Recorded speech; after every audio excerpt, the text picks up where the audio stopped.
and I will give our predictions for the All-Star rosters of both the AL and NL as we are nearly 3 weeks away from the Midsummer Classic. Plus, we got your baseball news, the ESPO TD, and a few announcements on the future of the show. Let's ring in some of the right way with a new edition of Leading Off.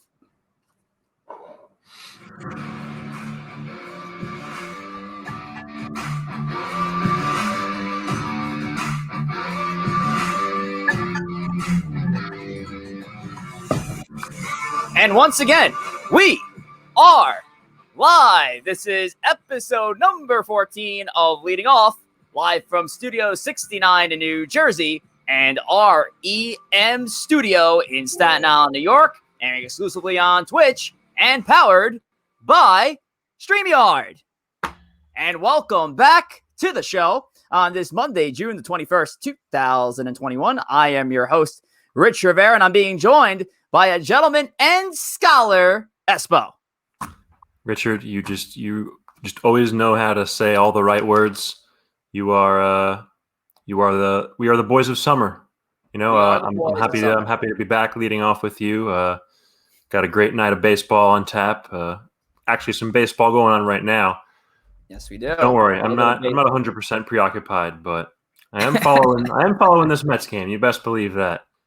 The boys of the summer, Don Henley would be proud there. Yes, we are following the Mets as they are up 4-0, I believe, on the Braves in game one of a negative doubleheader. The lead just got cut in half. Albies just got cut in half. All right, 4-2. But still looking good. 4-2 game for the Mets. Jacob deGrom back on the bump. We like to see it. 5 innings pitch of dominant ball. I think he only gave up 1 hit, and I believe it was in the last inning of his appearance tonight. Obviously, deGrom been dealing with minor injury after minor injury, but hopefully we're going to see deGrom in full healthy from here on out because, hey, as a Yankee fan with all this Yankee paraphernalia behind me, you love to just see it, man. Jacob deGrom is fucking incredible. You just love to see the dominance of this guy. And right now, he is, in my book, would be the National League MVP and Cy Young Award winner at this rate of the season. He's been fantastic. Jacob deGrom.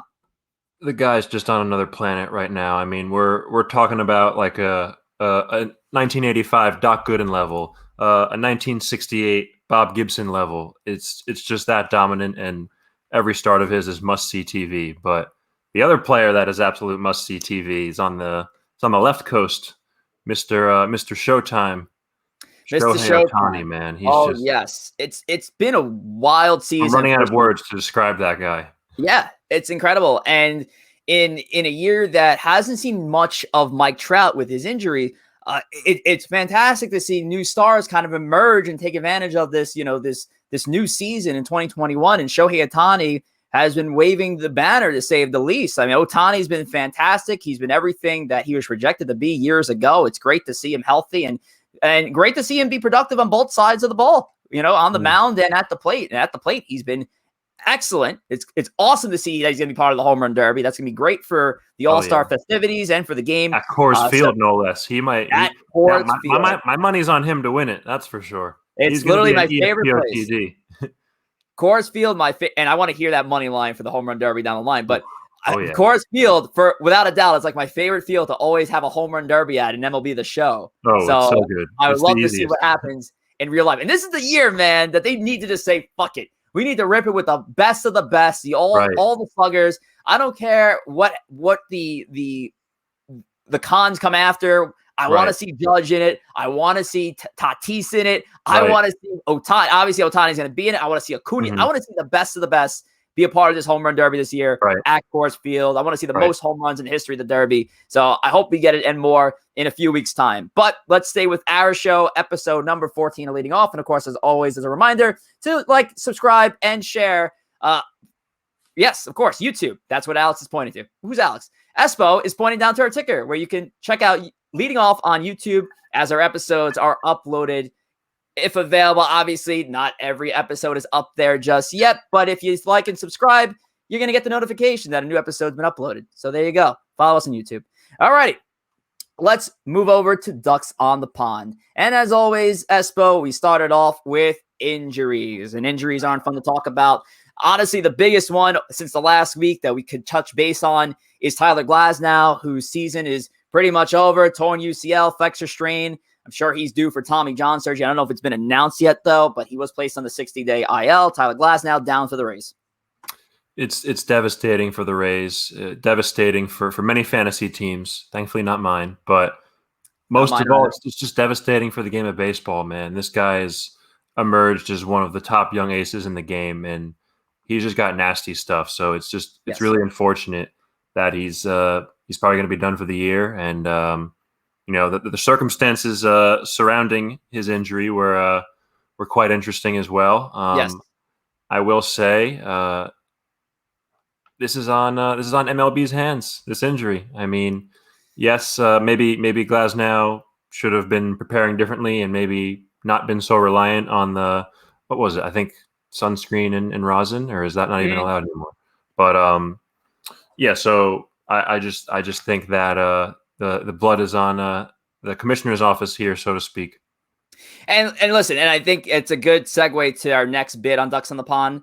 And obviously, you can check out our ticker and the injury reports around baseball for the other issue. Bregman going down with a left quad strain and Carson Kelly down with a fractured wrist. Ugh. But yeah, let's fantasy injury I didn't know about. You're kidding me.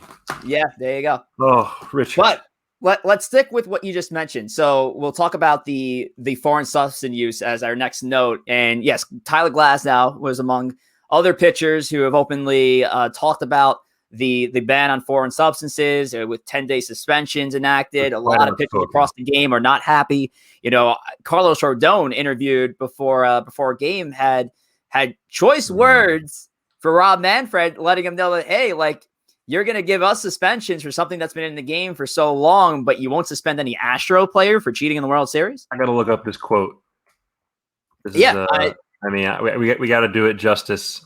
We got to do it the right way because he really so gave. True, man. I mean, Rob Manfred is where's the balls for Manfred to come down with the hammer on the Astros? Oh wait, he doesn't have any because they're just never gonna punish the Astros for this, and it's just really a shame for baseball. But right, yeah, it absolutely is. It's a stand of the game, and I get it. And this is something that's kind of been in place for years. I know Trevor Bauer had touched base on it as well. That hey, this has been a rule implemented in the game, and MLBPA really has no say in the matter because this has been a rule that just hasn't been touched on as much, which is very weird. Baseball officials walk the thin line with foreign substances, but you now have all these pitchers are like, I'm afraid to throw a fastball at somebody and ruin a career. Right. There's a safety element to the game here. And, you had MLB changing the shape of the ball and already there's a tough time with the grip. And I'm not a fucking pitcher, I'll tell you that much. But I mean, if you were changing the ball on me every so often, I feel like I need to figure out a way to adjust myself to be able to throw that ball accurately. It was just the totally wrong move. I mean, yes, if they had announced it, maybe after the season ended, it's like, hey, next season we're going to switch it. That would have given them ample time to prepare. But I mean, to do it on the fly is just, you're asking for trouble. Right. Yeah, absolutely. I couldn't pull up the Rodon quote, but yeah, if you haven't checked out Rodon's interview on and his reaction on these suspensions for the foreign substances, you got to check it out because he was not happy, as are a lot of pitchers in baseball. Our last note here on Ducks in the Pond, we'll talk about the Tampa Bay Rays promoting Wander Franco. Finally, Wander Vision has come to the world of Major League Baseball, to the major league level. You'll love to see it. Franco's been talked about for years. He's been the number one prospect across baseball for years now, and well-deserved, of course. He's been tearing it up in AAA Durham. In 39 games, he had 315, launched 7 home runs on the season. Even touched down with looked like 6 triples. So his slugging percentage definitely up there with Durham at 586. Wander Franco going to make his debut with Tampa Bay tomorrow against the Red Sox. We're very excited to see it. Espo, how excited are you? As an owner of him in fantasy, I am very excited. However, my team is 2-9, so my excitement is very much subdued. But no, as a baseball fan, I'm really excited to see Wander getting called up to the show finally. Like you said, he's been tearing it up in the minors. He's been a very hyped prospect for a while, and the Rays definitely need that boost because they've been slumping for sure lately. I know as a Yankee fan, you don't like hearing this, but I think he's going to provide a huge boost to that team. And I believe is who we predicted in our preseason preview as the Rays Rookie of the Year, but he might as well be the American League Rookie of the Year. Still plenty of time. I mean, it's depending on how the season shapes out for him, he's, this is not too late in the season for him to try to put up monster numbers for that kind of Rookie of the Year campaign. So we're excited to see Franco tear it up for Tampa Bay, even as a Yankee fan, because I think it's just having young stars like this in the game is great for the game. How old is he, by the way? He's pretty damn young, no? Wander Franco is 20 years old. Wow. Turned 20 in March. Damn, we're getting old, bro. We're getting fucking old, guy. I know I'm getting old when I'm starting to see like pro athletes, like superstar athletes that are younger than me, and I'm like, damn. See, I'm convinced I'll be old when they stop checking my IDs at bars and going to clubs and whatnot. See, today, if you can't tell, I'm burnt to a fucking crisp. I look like a dancing lobster from back in the Amanda show. But bring out the dancing lobsters. Bring out the dancing lobsters. So I'm burnt to a crisp. But I was sitting on the beach, and behind me was like this poppin' bar. I won't mention what bar. It's Martell's, a tiki bar. Sorry, but no, I was there, and I'm sitting behind me, and all these people are going nuts. Their CO2 cannons going crazy. You're right. People are pounding their fists, and I'm just sitting on the beach, just chilling. I feel like the old dude at the wedding that's just sitting at my table, not watching everybody on the dance floor. That's it. We've gotten that old. And Wander Franco hasn't even taken a sip of a legal drink yet, and he's getting called up to play Major League Baseball tomorrow. I'm going to kill myself after the show today. Cheers, Wander. There you go. Thanks for that, Wander. So there you go. Ducks on the pond. Corey Favs in our chat, who was our great guest last week. Shout out to Corey Favs. Says if you can't grip a 98-mile-per-hour fastball, shouldn't be throwing 98-mile-per-hour fastballs. Need more sinker ballers and change-up guys in the game. So Corey Favs giving his take on the R.A. Dickey likes that tweet. R.A. Dickey likes that tweet. Hey, make sure to follow us on Twitter. You can follow. Oh, what a segue. Twitter. Didn't even know. My man, naturally. You can follow us at L-Off Podcast. You can follow ESPO at The Life of ESPO. And you can follow me at Rich J. Rivera. So ESPO, going to keep it rolling. It's third week in a row, which means it's time for the ESPO pick of the day, the ESPO TD. So ESPO, I have a feeling of who you're going to touch base on tonight. So take it away, buddy. Once again, I'm mixing business with pleasure. I'm going with the Mets and Braves game. I guess I'm a big fan of the over-unders. What can I say? In this situation, though, I am hedging my happiness, and I am going with over 3.5 runs for the Atlanta Braves. This is on DraftKings, by the way. Okay. Jared Eichhoff is pitching for the Mets. They called him up from the minors, and he's a respectable enough depth piece, but I just think that the Braves are gonna smash him tonight. And hey, maybe I'm wrong, and maybe it's the Mets that light up the Braves. Ian Anderson. I hope not, because he's on my fantasy team. But we're riding with the Braves, 3.5 over. I like the pick. Yep, as you mentioned, Jared Eichhoff on the mound. I think when you're following Jacob deGrom in the same day, you have to kind of feast on whoever you see after Jacob deGrom. The Braves will be definitely happy. So I think the Braves are going to be extremely happy to pick on poor Jared Eichhoff, who's got a bit of major league experience with the Phillies. But yeah, I could agree with that. I think you got to take the over there. It was a tough loss last week. I had that Mets Cubs over. They made it close, but couldn't come through. So I'm relying on the Mets somewhat to get me back to my winning ways. All right, there you go. ESPO pick of the day, the ESPO TD. Let's see how ESPO does. We'll talk on it next week. But hey, if you're a Yankee fan, you love talking about the Yankees, you love shitting on the Yankees, even though they've been playing pretty good ball over the last 2 series. You can check out our show at 8 p.m. Eastern time called Savage in the Bronx, hosted by yours truly and Tom Waspel, mutual buddy of ESPO and I. And you can follow us at Savages Bronx on Twitter. So yeah, thank you for that, ESPO. We appreciate your fanhood. I gotta get my co-host to represent my other show because fanhood. That's a strong word. Oh boy, I overexerted myself. I knew I was gonna overexert myself there. But hey, our biggest thing to touch on today is the MLB All-Star Game, which is about 3 weeks away, which is crazy enough that we're already almost at the midpoint of the season.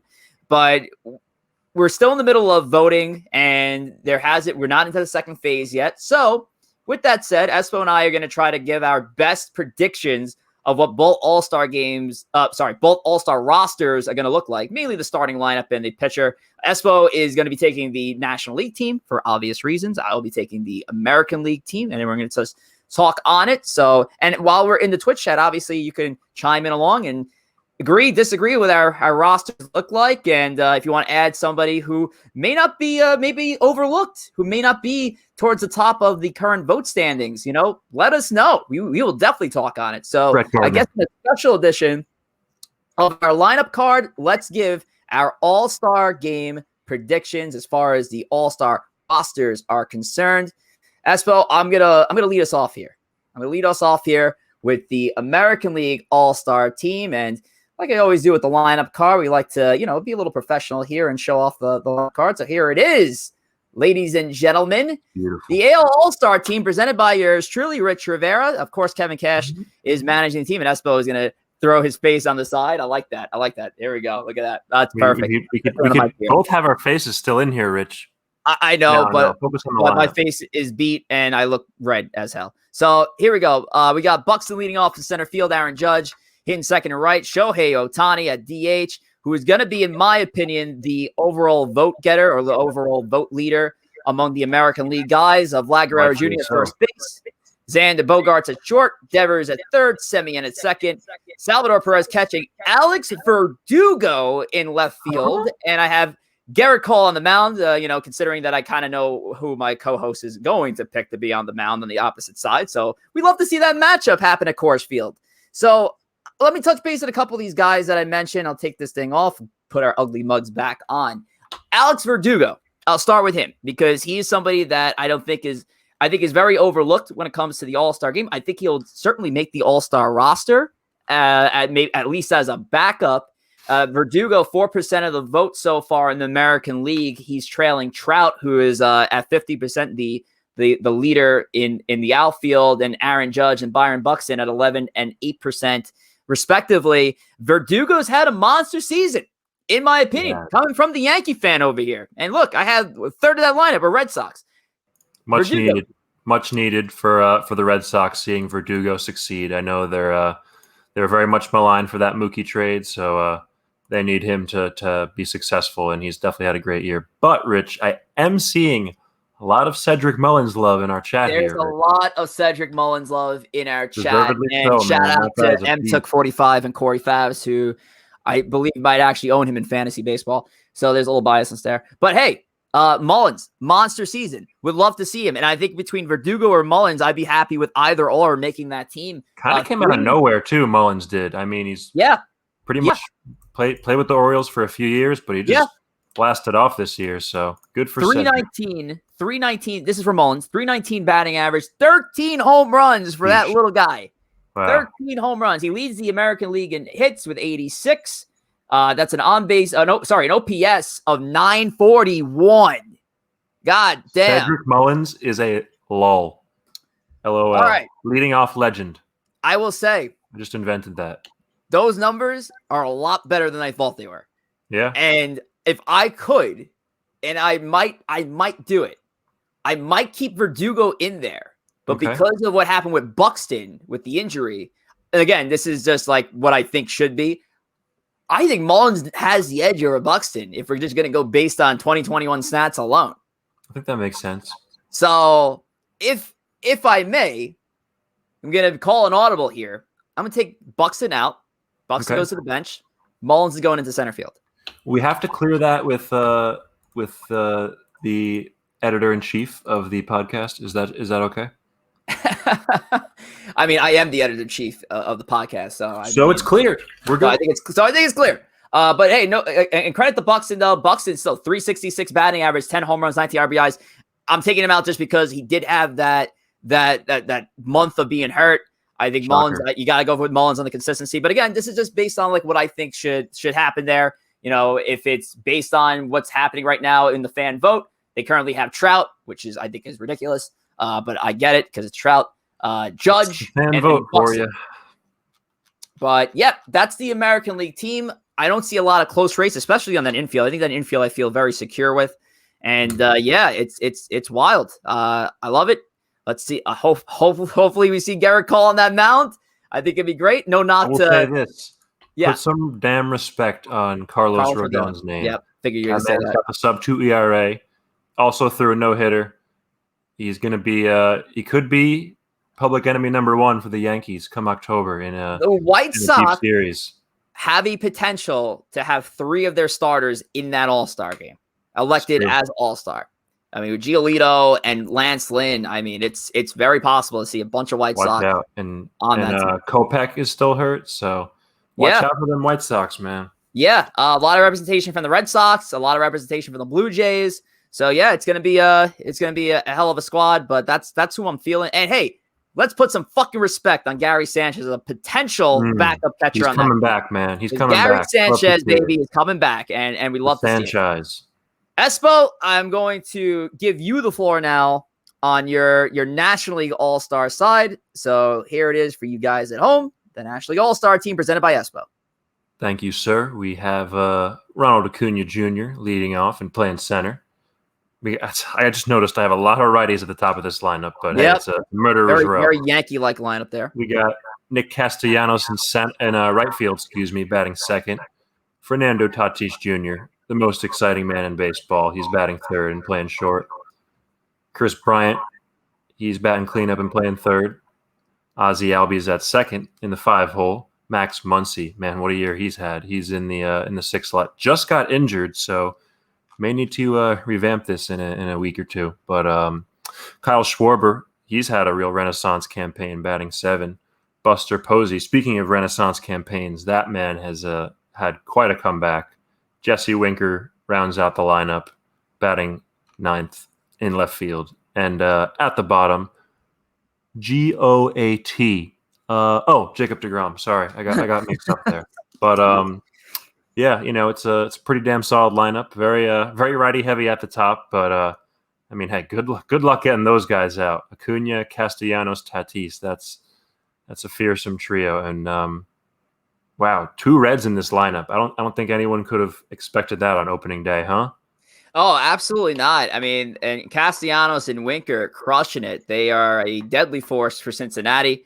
And Muncy, I think you might actually be in luck with. I believe Muncy should be returning before the All-Star game, so I think he'll be fine there. He's been incredible. He's dealing with an oblique injury, but he should be back in time for that All-Star start at first base, and he's been fantastic for somebody who was so obscure with the Oakland A's and then, basically left for dead, and then Dodgers pick him up and get the best out of him, which is something they've done for years. I mean, they just do that with everyone, man. They're just Chris Taylor and Kike Hernandez. Even Albert's still getting some clutch hits too.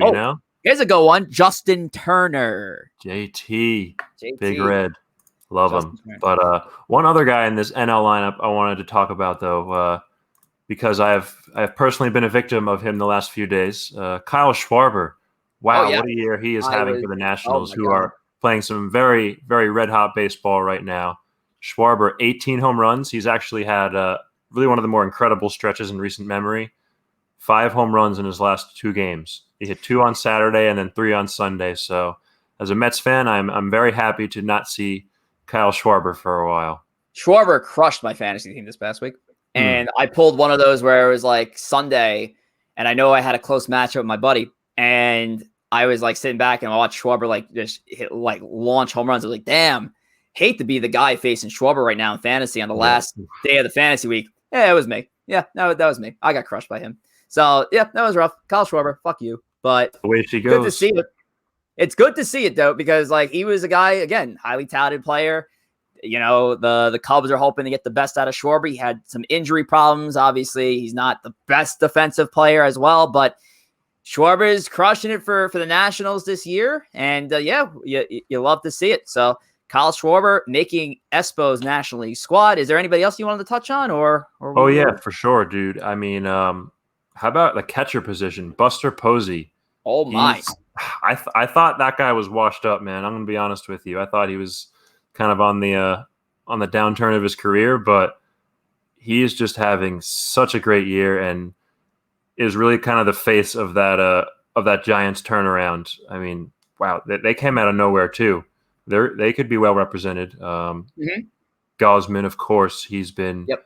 If not for DeGrom, I think he would definitely be your NL starter. He's had an incredible streak of starts this year for the Giants, and yes, they could be formidable come October. We'll see though. But Gosman, one more guy I wanted to touch on.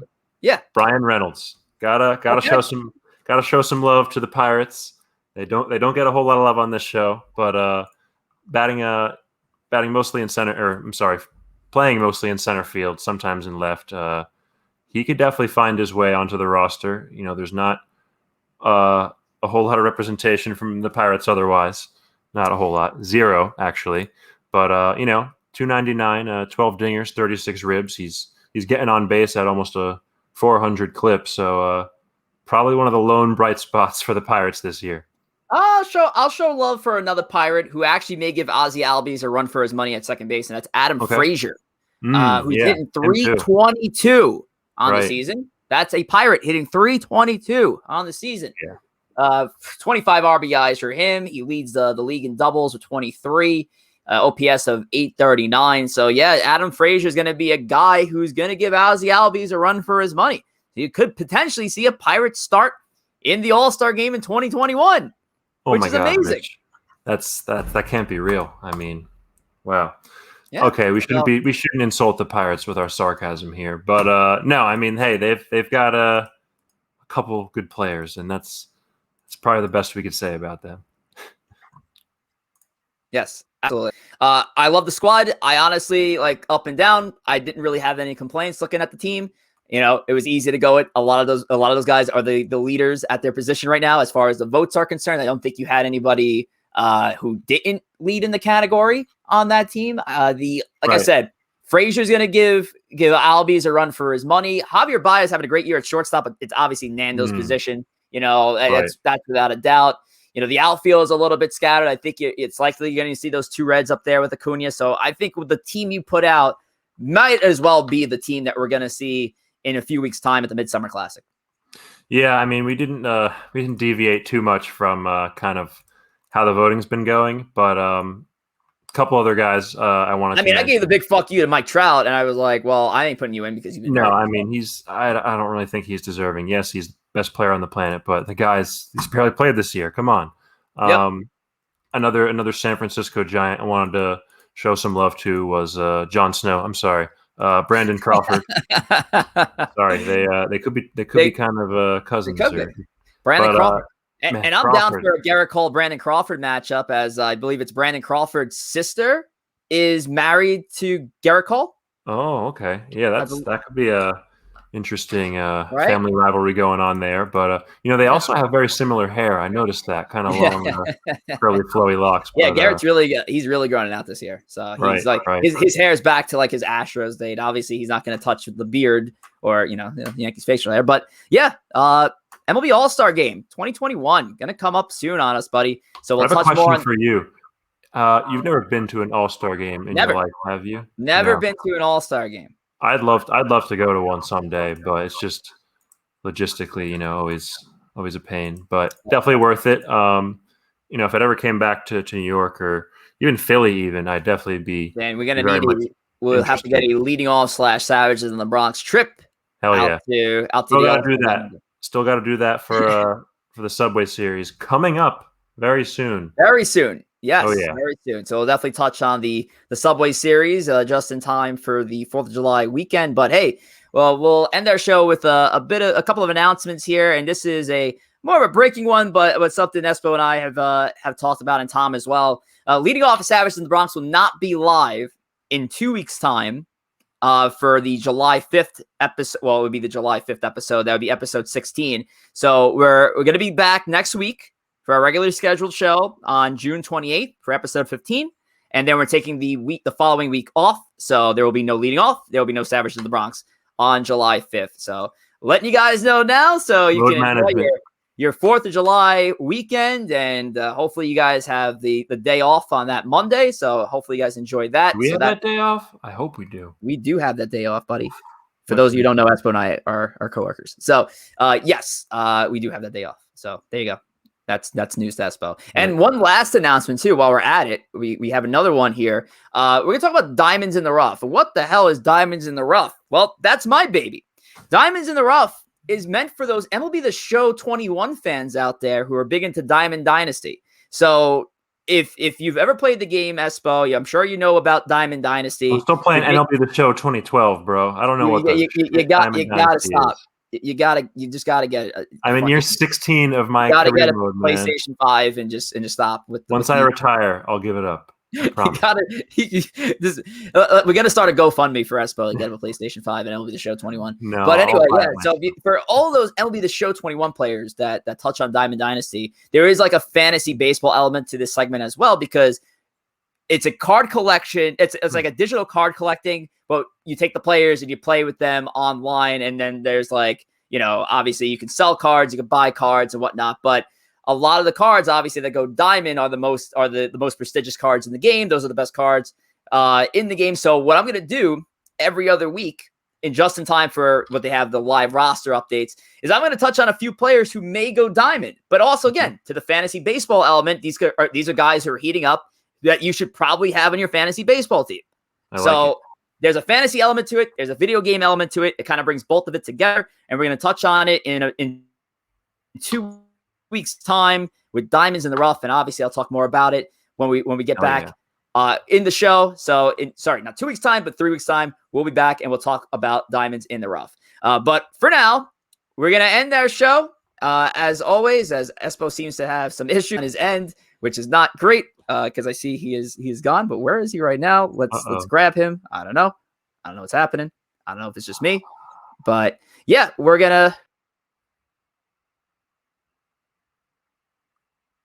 This isn't good. It seems as though we've lost Rich. I guess things up then. And we're back. Wait, nope, we're back. Okay, I was about to close us out, but I'm throwing it back to you. I appreciate it. So yeah, I don't know what I last left on, but Diamonds in the Rough will be a new segment that's going to start 3 weeks time on Leading Off, and we're gonna wrap it, bud.